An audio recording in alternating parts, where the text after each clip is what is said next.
So, ayun, another day, another life ni Jai Serye.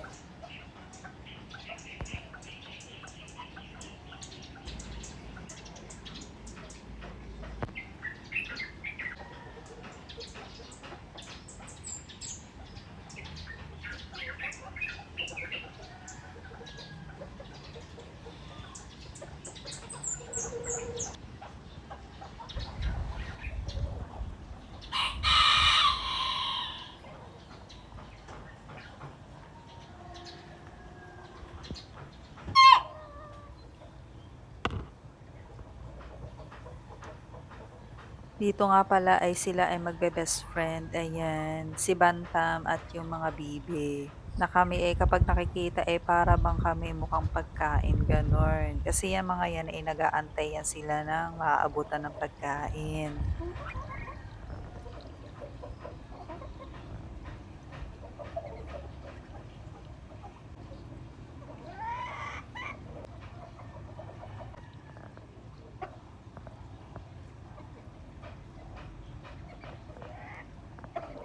At pumasok nga sa loob at eto nga luto na yung almusal namin, ayan. Dahil nga ganyan ang almusal namin, edi syempre hindi ko pa rin nilakihan ang kain ko dito. Pagkatapos nga niyan, edi natural, nagkape na ako, ayan, nagtimpla nga ako. At may ensaymada pa ngang natira. Dahil 120 lang ang kilo ng ubas kaya eto nakapag-ubas naman. Pagkatapos nga niya eto nagtanghalian na nga ang ulam may humba pata at nilagang pata. Pagkatapos nga niyan eto nga yung mais na malagkit. Ayan na may gata. Sitsiriya at saka nga itong mani na may suka. Ayan masarap to. Try nyo.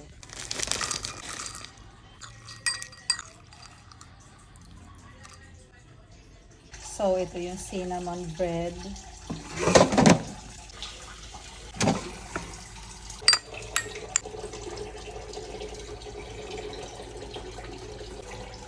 Pagkatapos nga niya, ito nga nilamon ko muna itong gulaman. Pagkatapos nga ito nga cinnamon bread. Ayan.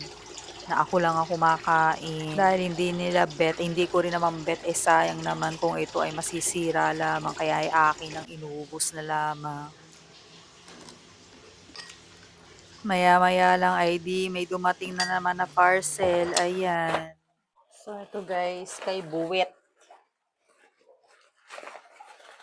Kay Buwet at kay Moshi.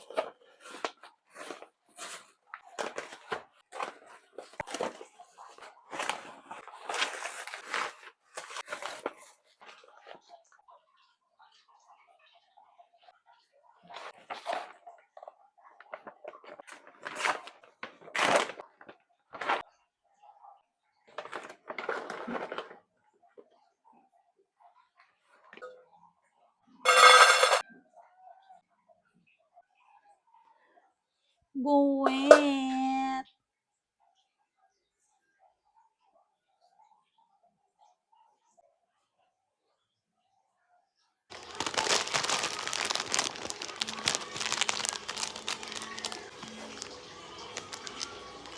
Dahil nga sa hinigaan ni Buwet, ayan. Ayan ang itsura. O, hinigaan kasi ni Buwet.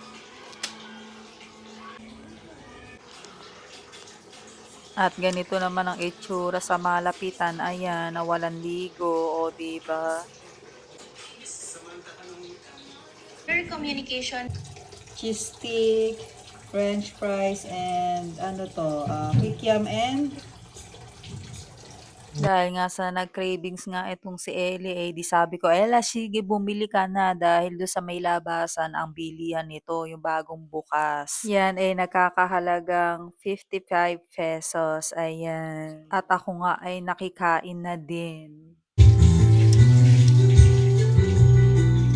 Dahil nga sa mabilis nga ang oras at mag-aalas 6 na nga ito ay di ako nga muna ay medyo naglakad-lakad sa kalalamon ko, ayan. Medyo masakit nga ang ulo ko at dahil nga sa hindi ko malaman ang dahilan, ayan.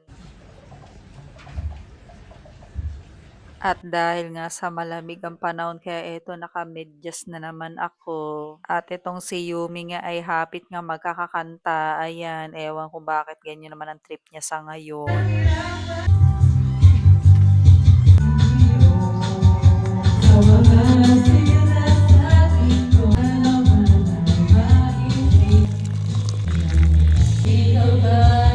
Ay sa wakas at tumahimik na rin ang paligid dahil nga sa gabi na rin, ayan. At dito nga ako ngayon naka 2,978 na steps, ayan.